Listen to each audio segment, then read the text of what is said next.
It might be a bit early in the year to be cutting grass, but I'm trying to keep on top of it this year so it don't become a massive job all at once. But also, I like to keep these grass cuttings because they serve more than one purpose. We can use these to make a nitrogen feed, and all we have to do is get a bowl of water, drop some of this grass in it, making sure that it's nicely saturated. And I'm only using a small bowl here, but obviously you could use a really big container. So all we need to do with that is cover it up and leave it 2 to 3 weeks. You can strain it, pop it in your watering can, and you've got an instant nitrogen fix for your plants. Last year we also built a couple of compost bins out of some old pallets. So we add the grass cuttings to that as well, along with other things, so we're getting mixtures of green and brown waste, which ultimately will all break down and make us free compost. So a lot of that goes in there. And apart from that, it makes a good mulch as well. Just to pop round your plants, it'll retain a bit of moisture, and once again it'll start to leak out nitrogen into the soil as it breaks down.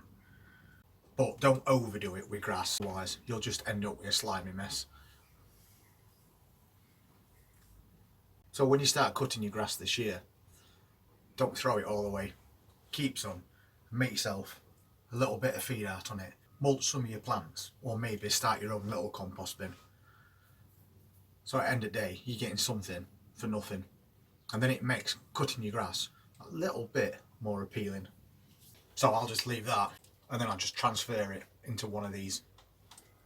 And then I've got that instant nitrogen feed. And also, when you finish cutting that grass, don't be in such a hurry to clear all this up, if there's any left behind. Because once again, that's going to break down, release nitrogen, and feed your lawn for you. So let some of it break down naturally. It's definitely no secret that when it comes to this channel, we'd like to do anything that's different. It just makes gardening that more interesting. So every single year we try and find something that we've not done before, and we've already got one this year, and it's called broccoletta. Never tried it before. We sowed seeds, so we thought we'd do it. Last year we did mini pop sweet corn. We're not doing sweet corn at all this year because I don't find it productive enough for the space that it takes up. It's more of a novelty plant. We also did some Jack Be Little pumpkins, which, just for the novelty value alone, for me, were worth doing it. And they're also edible. And they're only tiny little pumpkins. They probably only grow to around 4 inches across. And they worked really well. And we will be doing some more of those this year. But I found something different. Maybe you've grown this before, but I've never seen it. And it's those seeds that you get from Lidl. The ones that you can get 5 packs for £1. If you pick the packs that say 1PC on it. So I've got a pack of courgettes because it's round about time now to get those seeds sown along with melons, cucumbers and squash. But the difference with these is they're round. So again, for that reason alone, I'm going to sow some of these seeds and we're going to get some of these courgettes growing. Normally we grow cucumbers, but we don't grow the telegraphs, which are the really big long cucumbers. Because if there's only a couple of in house, or even 3 or 4, when you buy a big cucumber, usually half of it gets used and half of it gets thrown away. So we grow ones that are called Beth Alpha, because they only grow to about 6 to 7 inches in length, which is basically the size of a half cucumber you'd get from your market or supermarket. So you can harvest one of those. They stand for quite a while in fridge and you don't get any waste. So I'm thinking the same thing about these courgettes. We grow courgettes and there's only me and wife, and these courgettes can get really big. So unless we freeze some or use some on a cooking channel in a recipe, a lot of that's going to get wasted. So maybe this is this year's answer. Let's get some of these sown, get those plants underway. And of course, if we're going to keep using grass, to make nitrogen feed, that's going to be perfect for these plants, because all your plants like courgettes, cucumbers, melons and squash are very heavy nitrogen feeders. So we might want to keep this going all year long. My tomatoes are doing alright as well. They're called Sweet Million. So that's a full-size plant that grows lots and lots of bunches of cherry tomatoes. And I've just noticed this one's got another little one. I didn't see it because it was stuck right at stem. Like that. So I just assumed it was all the same plant. I mean, we could separate them if we want. But I have got some more seeds. So I'll probably just pinch that off. But at least we've got a couple of decent looking plants which are ready for potting on quite soon. And I think what we'll do is we'll sow these seeds straight into 9cm pots rather than small seed trays, because we only want 4 plants at the most. 4 plants meaning we really only need 2, but if a couple don't work out for us, we have got that backup that we do all year. And if I plant them into these straight away, once they've germinated, which will be done indoors where it's warm, they can grow into really big plants while they're still in these 9cm pots.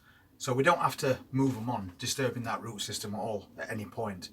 Once these reach a good height and we're into May, where it's a lot warmer, better light levels, and we've passed this last frost date, all of which are very important, we can take them straight out of these containers and put them straight in ground, or in a container, which you know we're going to do anyway. We always put at least one of everything into a container and pop it in that container garden.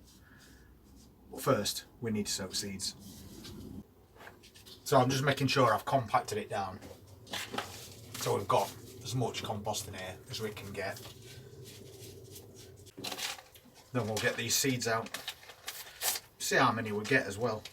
You don't tend to get a lot of seeds, obviously because they're big seeds, but, well, as I thought, you don't get a lot of seeds, but that's always going to be more than you need for a plant like this. So we'll pick out the biggest ones, best looking. Nice big seeds that are plump.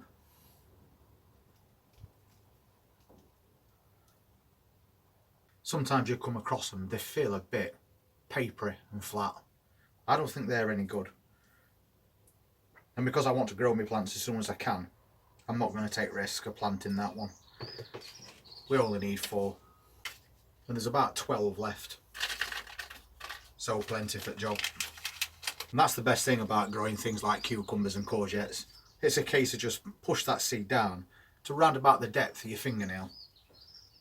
Unless you're a lady and you've got fingernails that are about 4 inch long. Not that deep. And then just loosely cover it over, and that's that done. Apart from the watering, of course. And we'll give it a really good deep watering.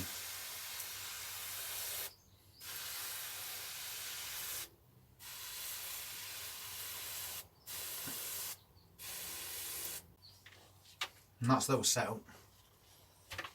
So we'll take those back indoors, we'll wait for them to germinate, and then we'll bring them back out into the greenhouse through day to harden them off, as well as giving them a bit of extra warmth and natural sunlight. And by the time we do get to past this last frost, these will be really big, strong, established and climatised plants that can go straight in that greenhouse or container. And we're on his way to getting us some round courgettes. If you're interested in seeing other things that we're going to be planting all the way through this season, right up until autumn, then please hit that subscribe button and press that notifications bell. And we look forward to seeing you on the next one. Take care.